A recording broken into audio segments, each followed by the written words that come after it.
Hi, this is Mike Malone, going to be talking about carpal tunnel syndrome and mucopolysaccharidosis, giving a case-based video with overview, diagnosis, and treatment.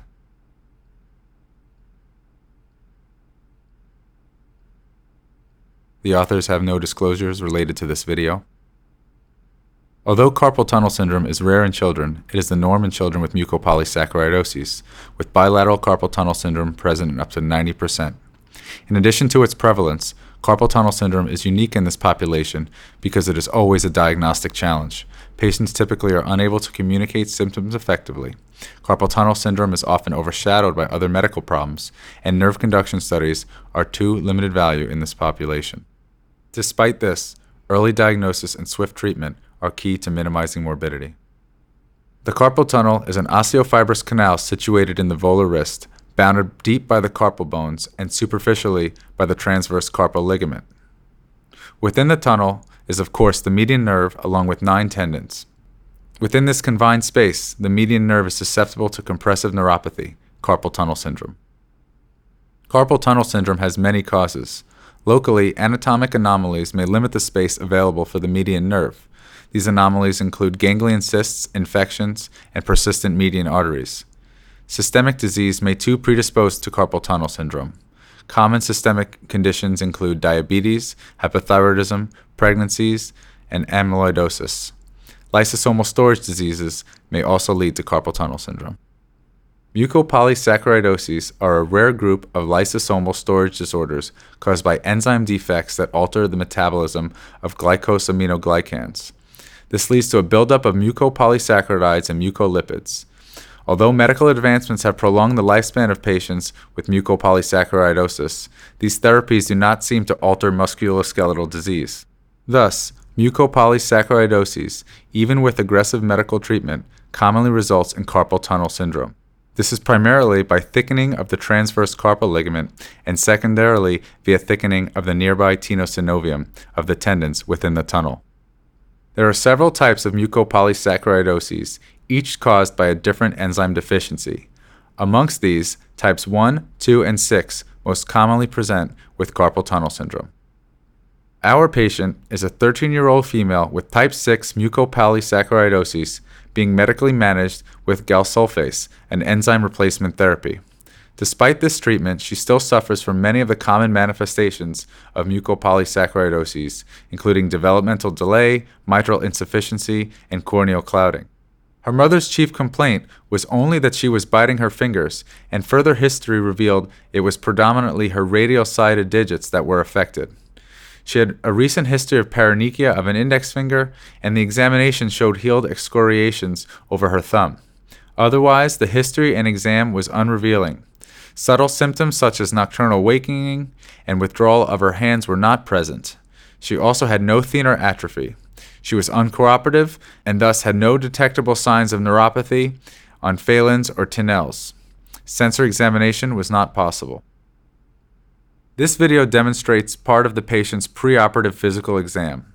Note that she is not withdrawing from stimulation, but also not actively grasping the pen provided.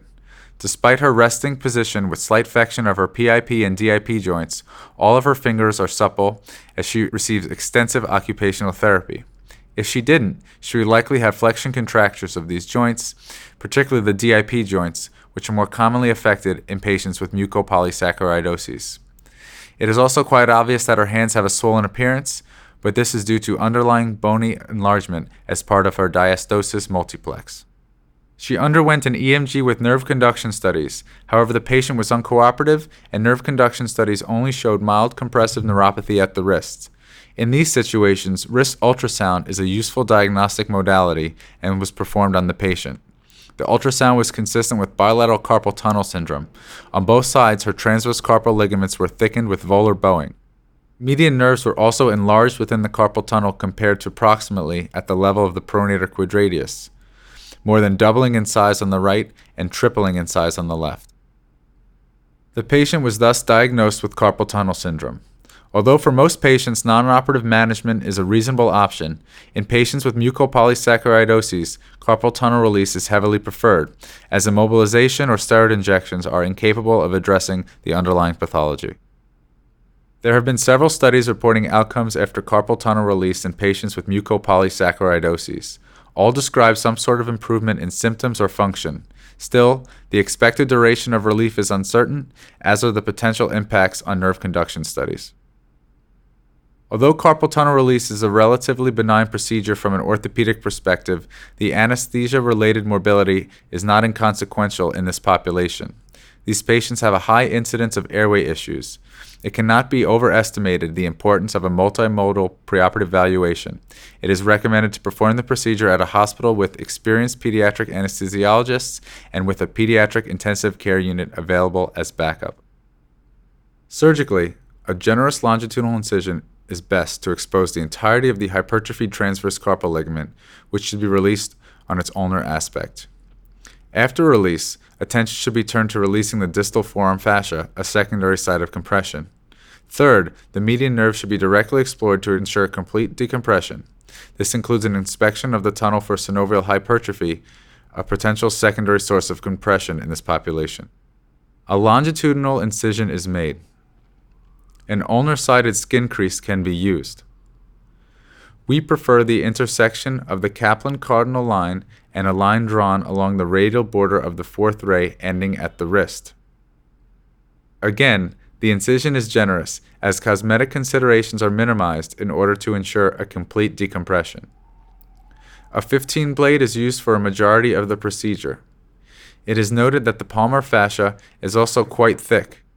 The transverse carpal ligament is encountered. It is appreciably thickened as well. After entrance into the carpal tunnel, small dissecting scissors are used to complete the release distally and proximally. The synovium is inspected for hypertrophy and excised if necessary.